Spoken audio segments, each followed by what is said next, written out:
আপনারা হয়তো শুনলে অবাক হবেন, আজকে আমরা ভিডিওটা এমন জায়গায় করতে এসেছি একদম ঘরের ভিতরে। আপনাকে বিশ্বাস নাও হতে পারে যে ঘরের ভিতরে বায়োফ্লক হয়, তো সেটাই আমরা দেখাবো। শহীদুল ভাইকে নিয়ে একদম সরাসরি তার ঘরের ভিতরে যাব, যেখানে মাছ চাষ করতেছে বায়োফ্লক পদ্ধতিতে, এবং দেখলে আপনারা অবাক হবেন যে কত সুন্দরভাবে তিনি ঘরের ভিতরে এটা করছেন। যারা চাষি এখন থেকে ভাবছেন যে বায়োফ্লক করবেন, এখন আর চিন্তা নেই, সব জায়গায় হতে পারে, সেটা আমরা দেখাবো কিভাবে। তো চলে আসেন ভাই, একটু আমাদেরকে একটু দেখাবেন আপনার প্রজেক্টে। আমাদের ঘরের ভিতরে সব, হ্যাঁ চলো।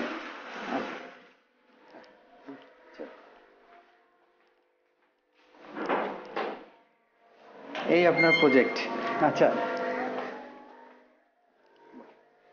আমরা চলে আসছি।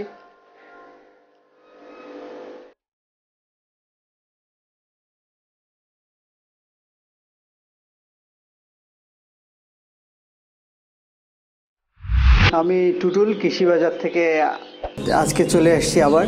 তবে আজকে একটু নতুন ধারার নতুন জিনিস বায়োফ্লক সবাই করছে, হচ্ছে বাসার বাহিরে এবং হচ্ছে ছাদে বিভিন্ন জায়গায় করছে, কিন্তু আমি যে মানুষটার সঙ্গে দাঁড়িয়ে আছি তিনি একটু ভিন্নভাবে ঘরের ভিতরে করেছেন, যে আপনারা দেখলেই অবাক হয়ে যাবেন। দেখতে পাচ্ছেন হয়তো পিছনে, আমার ভাইয়ের সামনে দেখেন যে এইটুক জায়গা, এটা হচ্ছে ঘরের ভিতরে, একদম এই ঘরের ভিতরে তিনি হচ্ছে বায়োফ্লক করেছেন এবং তার মাছ এখন অনেক বড় বড়। তো পুরো জার্নিটা তার কাছে শুনবো এবং এটা আসলে কতটুকু কার্যকরিতা পাচ্ছে এই বায়োফ্লকটা, সম্পূর্ণ তার মুখে শুনবো। ভাই আসসালামু আলাইকুম। ওয়ালাইকুম আসসালাম। ভাই, আমি শুনতে যাচ্ছি যে হচ্ছে আপনি বায়োফ্লক তো শুরু করেছেন কতদিন আগে? এটা 1.5 মাস হবে, এর বেশি না। 1.5 মাস। আমার ট্যাঙ্কি পানিটা নিয়ে রেডি করতে কিন্তু সময় লেগেছে, আর মাছ ছাড়ার 1 মাস 10 দিন এরকম হবে আর কি। আচ্ছা, কী করতেন আগে বা এখন কি করেন? আমি তো একটা সরকারি জব করতাম, আমি এখন রিটায়ারমেন্ট আচ্ছা আচ্ছা, রিটায়ারমেন্ট করেছি। তো তারপরে এই যে অবসর সময় কাটানোর জন্য ইউটিউব দেখে আচ্ছা উদ্বুদ্ধ হলাম। ভাবলাম যে দেখি পরীক্ষামূলক কিছু করা যায় কিনা। আমি জানি না এখন এটা রেজাল্ট কি এবং কি ভবিষ্যতে কি হবে, আমি আশাবাদী আর কি। তবে আমার যেটা আপনার কাছে প্রশ্ন আমার সবসময় মনে ঘুরছে যে হচ্ছে সবাই তো চিন্তা করছে তার ফাঁকা জায়গায় করবে, ছাদে করবে, কিন্তু আপনার এই জিনিসটা কীভাবে মাথায় আসলো যে আমি ঘরের ভিতরে করব? না, এটা যে কোনো জায়গায় করা যায়। হ্যাঁ, যার হয়তো একটু জায়গা পড়ে আছে কিংবা ছাদে একটু জায়গা আছে, হ্যাঁ, কেন শহরের মধ্যে অনেকের হয়তো বিস্তর জায়গা থাকে না, অল্প জায়গার মধ্যে এটা করা যায়, ঘরের মধ্যেও করা যায়, ছাদের মধ্যেও করা যায়, কিংবা বাড়ির একপাশে উঠানের একপাশেও করা যায়, এটা কোনো সমস্যা নেই। আচ্ছা, এখানে কোনো আপনার প্রতিকূলতা সৃষ্টি হয়েছিল কিনা করতে আপনার এই জায়গাটাতে?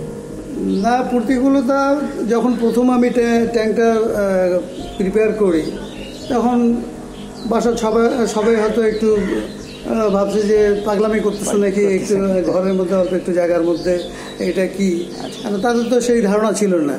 যাই হোক, আমি ইউটিউব দেখে কিছু অভিজ্ঞতা কিংবা তথ্য উপাত্ত যেটুকু সংগ্রহ করেছি, আমার একটা বিশ্বাস ছিল কিংবা এখনও আছে যে হয়তো কিছু সম্ভব করা আর কি, এটার উপর ভিত্তি করেই আর কি এ পর্যন্ত আর কি।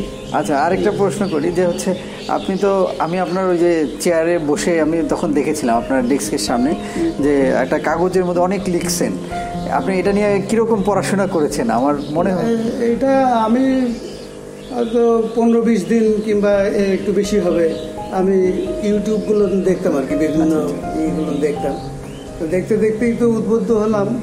আর এখানে অনেক তথ্য তো আছে, তাছাড়া বাংলাদেশ, ভারত, পাকিস্তান, ইন্দোনেশিয়া, সবাই এরা করছে, সব দেশেরই মোটামুটি ভিডিওগুলো দেখে মনে হলো যে ইট ইজ পসিবল। আচ্ছা আচ্ছা, সম্ভব। তো এটার প্রতি আপনার এই যে মাছগুলো যে বাড়ছে, আমি তো এসে একবার দেখলাম যে হচ্ছে আপনি আসার সঙ্গে মাছগুলো সব আপনার কাছে আসতেছে, এটা কিভাবে আসলে আপনি কিভাবে ফিল করেন? মাছগুলা আসলে ওই শব্দ পেলে ওরা খুব কাছে চলে আসে, মানে খাওয়ার জন্য।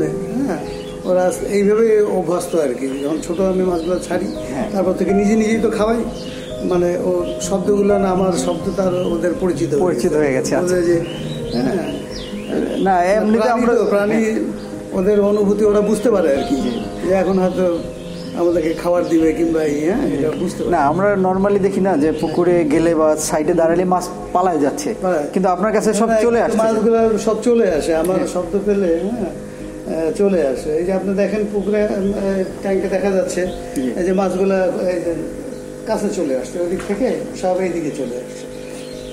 আচ্ছা, তা আসলে আমি আর কিছু প্রশ্ন করব, তারপরে আপনার পুরো প্রজেক্ট আমরা দেখবো আর কি। এটাতে হচ্ছে আপনি শুরুতে কতটুক করে মাছ ছেড়েছিলেন? আমি এখানে পরীক্ষামূলকভাবে ছেড়েছি, তো এখানে আমি 1000 কিছু বেশি আর কি, 1000 থেকে 1200 এরকম আর কি পোনা ছেড়েছি, যেহেতু পরীক্ষামূলক। কিন্তু এইটা হলো 5000 লিটারের একটা ট্যাঙ্ক।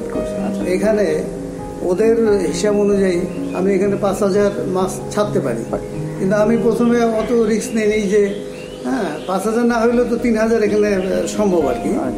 তো আমি 1000-1200 ছেড়েছি এই জন্য যে পরীক্ষামূলক দেখি মাছগুলোকে আমি বাঁচাতে পারি কিনা, কেননা এ তো আবার মর্টালিটি বলতে একটা জিনিস আছে। সেইটা আমার সব যদি ঠিক থাকে তাহলে হয়তো মর্টালিটি যদি কমে কিংবা 20% পর্যন্ত যদি মর্টালিটি থাকে তাহলে আমি মনে করবো যে না সাকসেস। কিছু মাছ তো মারা যাবে, আর সব মাছ যদি মারা যায় তাহলে তো আর ওখানেই সব শেষ। কত গ্রাম করেছিল এটা? আমি 100 লাইনের আর কি মাছ ছেড়েছি। এখন কিরকম? এখন এটা 50 হয়ে গেছে, মানে ডাবল বেড়ে গেছে। কয়দিনের মাথায়? এটা 1 মাস 10 দিন। আচ্ছা, কিরকম পরিচর্যা করতে হয়? এটার পরিচর্যা হলো এর মেইন জিনিস সেটা হলো যে পানির প্যারামিটারটা ঠিক রাখা। মেইন হলো এটা যে পানিতে টিডিএস, পিএইচ, তারপরে অ্যামোনিয়া কি আছে, ফ্লক কি আছে, এইটাই হলো মেইন জিনিস। এইটা পরীক্ষা নিরীক্ষা করতে হয়, এটা বেশি সময় লাগে না। আর এদেরকে 3 বেলা কিংবা 4 বেলা এরকম খাবার দিলে। কি পরিমাণ খাবার যায়? এটা সাধারণত আমরা মাছের যে ওয়েট আছে সেই ওয়েটের 4%, 3% এরকম আর কি। ওটা আবার এখন যেমন শীতের সময় হয়তো মাছ যদি কম খায় তাহলে বেশি যদি দিয়ে দিই তাহলে অ্যামোনিয়া সৃষ্টি হবে, যেটা খাবার ওয়েস্ট হবে।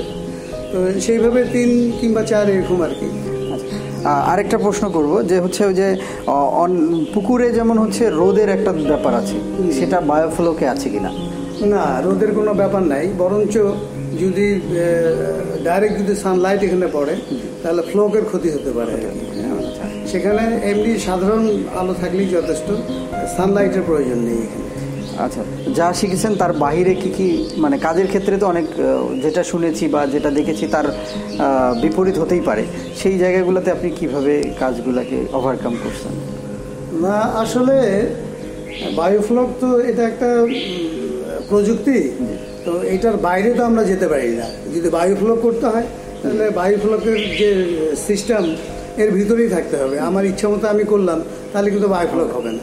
বায়োফ্লকের যে বিভিন্ন রকম প্যারামিটার, ওদের যে প্রযুক্তি যেটা বলে যে এটার এই পরিমাণ লাগবে, এটার এই পরিমাণ লাগবে, তার মধ্যে সীমাবদ্ধ থাকতে হবে। বাইরে যদি আমি চলে যাই তাহলে এটা বায়োফ্লকের বাইরে চলে গেলাম, আমি মনে করি আর কি, আমি যেটুক জানি আর কি। আচ্ছা, এটাতে শেখার গুরুত্বটা কতটুকু, মানে এই বিষয়টাতে যারা আগ্রহী হচ্ছেন তাদেরকে অবশ্যই শিখতে হবে। না শিখলে এটা কেউ করতে পারবে না। আরও ভালো হয় যে শিখে তারপরে পড়াশোনা করে ট্রেনিং দিয়ে, তা না হলে তো মাছ মারা যাবে এবং আমরা বায়োফ্লককেই আসলে দায়ী করবো, দোষী করবো যে এটাতে প্রযুক্তি ঠিক না। কিন্তু আসলে সেটা না, প্রযুক্তিটা ঠিক আছে যদি আমরা করতে পারি, কিন্তু করতে গেলে আমাদেরকে তো কিছু শিখতে হবে। এরপরে কি আপনার ইচ্ছা আছে এটা বাড়ানোর কিনা? বা আমি যেহেতু এখনো হারভেস্টিং করি নাই, আচ্ছা, তো পুরোপুরি হারভেস্টিং করলে হয়তো আলটিমেট রেজাল্টটা আমি জানতে পারবো যে আমার এটা কি। তবে এটা যেহেতু একটা লাভজনক ব্যবসা, এটা স্বীকৃত, সবাই বলে, আমিও মনে করি এটা লাভজনক। এটার ভবিষ্যৎ ভালো আর কি। যদি কেউ করতে পারে প্রপারলি, তাহলে এটা নিশ্চয়ই ভালো। আচ্ছা, তাহলে আপনার হারভেস্টিং এর সময় আমাদের কৃষি বাজারকে দাওয়াত দিবেন কিনা? নিশ্চয়ই নিশ্চয়ই নিশ্চয়ই। আমরা চাই যে আপনার মতো মানুষদের কাছে সবাই উদ্বুদ্ধ হোক, আমাদের এটাই হচ্ছে চাওয়া। এই জন্য আপনার কাছে আসা যে কেউ যেন ঘরের ভিতরেও চাইলেও করতে পারে, যেখানেই ইচ্ছা সেটা যেন করতে পারে। তো আপনি হচ্ছে আমাদের দর্শকের উদ্দেশ্যে কি বলবেন? দর্শকের উদ্দেশ্যে এটাই বলবো যে ভাতে মাছে যেহেতু আমরা বাঙালি, হ্যাঁ, এটা একটা কথাই আছে, তো মাছ তো আমাদের দরকার হয়।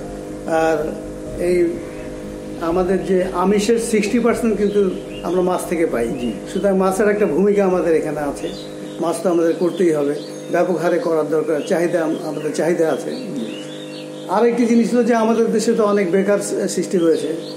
কেউ যদি এটাকে প্রপারলি শিক্ষা নিয়ে যদি এই বায়োফ্লক সিস্টেমে যদি মৎস্য চাষ করে, তাহলে সে নিশ্চয়ই লাভজনক হবে এবং অনেক বেকারত্ব ঘুষবে বলে আমি মনে করি আর কি। এটা আমাদের দেশ এবং আমাদের জনগণের জন্য এটা ভালো, খুব ভালো একটা দিক। আচ্ছা, তাদেরকে আর কি কিভাবে আপনি ইন্সপায়ার করবেন আর কি দর্শক? তাদেরকে আমি যেভাবে ইউটিউব থেকে আমি মেইনলি শিখেছি, আমার যদি কোনো স্কোপ হয় তাহলে আমি হয়তো কোনোখানে যদি ভালো ট্রেনিং সেরকম যদি থাকে তাহলে আমি সেখানে ট্রেনিং দেবো। তো দর্শকদের জন্য আমার একই বক্তব্য, তারাও শিখুক। হ্যাঁ, কারণ এখন ইউটিউব এমন একটা জিনিস, অনলাইন এমন একটা জিনিস যে এখানে এমন কিছু নাই যে আমরা ইচ্ছে করলে শিখতে পারবো না। আমরা যেটাই জানতে, আমরা আমাদের প্রশ্ন যেটাই করি আমরা তার একটা উত্তর পাবো। বায়োফ্লক কিভাবে এটা চাষ করে, এটা সব কিছু কিন্তু আমরা ইউটিউবে পাবো। হ্যাঁ, আমরা ইচ্ছা করলে PDF আমরা ডাউনলোড করে নিতে পারি সেখান থেকে। তবে পড়াশোনা করতে হবে, পড়াশোনা করতে হবে। ভাইয়ের মাধ্যমে আমরা দর্শককে জানাতে চাই যে হচ্ছে কৃষি বাজারের একটা ট্রেনিং সেশন আছে, তার মধ্যে একটা ব্যাচ উঠে গেছে, দ্বিতীয়টা আবার শুরু হচ্ছে। আমরা চাই ভাইকে আমরা ওখানে ইনভাইট করব এবং ভাই ওখানে গিয়ে আমাদের সঙ্গে থাকবে বা আমাদের যে প্রশিক্ষকরা আছে তাদের সঙ্গে একটু কাজ করবে, যদি আপনি অনুমতি দেন। না, অবশ্যই অবশ্যই। আমারও তো অভিজ্ঞতার দরকার আছে। আমি তো সেরকম কোথাও যেতে চাচ্ছি যেখানে নাকি আমার অভিজ্ঞতা শেয়ার করতে পারবো এবং কিছু অভিজ্ঞতা আমি নিতে পারবো। আমি তো কমপ্লিট না। জি জি। তো আপনারা চাইলে আমাদের সেশনগুলোতে আসতে পারবেন, কোনো সমস্যা নেই। এবং আমাদের ওয়েবসাইট হচ্ছে kishibazar.com.bd, এখানে সব বিস্তারিত পাবেন এবং মোবাইল নাম্বার তো দেয়াই থাকবে। আর এরকম কোনো গল্প যদি আপনাদের থাকে, আশেপাশের মানুষ যদি এরকম করে থাকে, তো কৃষি বাজারকে অবশ্যই জানাবেন। আমরা চেষ্টা করব তাদের গল্পটা মানুষের মাঝে তুলে দিতে। কারণ হচ্ছে এরকম আমাদের শহীদুল ভাইদের মতো মানুষদের কাছ থেকে যেন অনেকে ইন্সপায়ার্ড হয়, এই কাজগুলোতে এগিয়ে আসে। তো ততদিনে ভালো থাকবেন, সুস্থ থাকবেন। আল্লাহ হাফেজ। ধন্যবাদ ভাই আপনাকে। kishibazar.com কে অনেক ধন্যবাদ। সালাম আলাইকুম।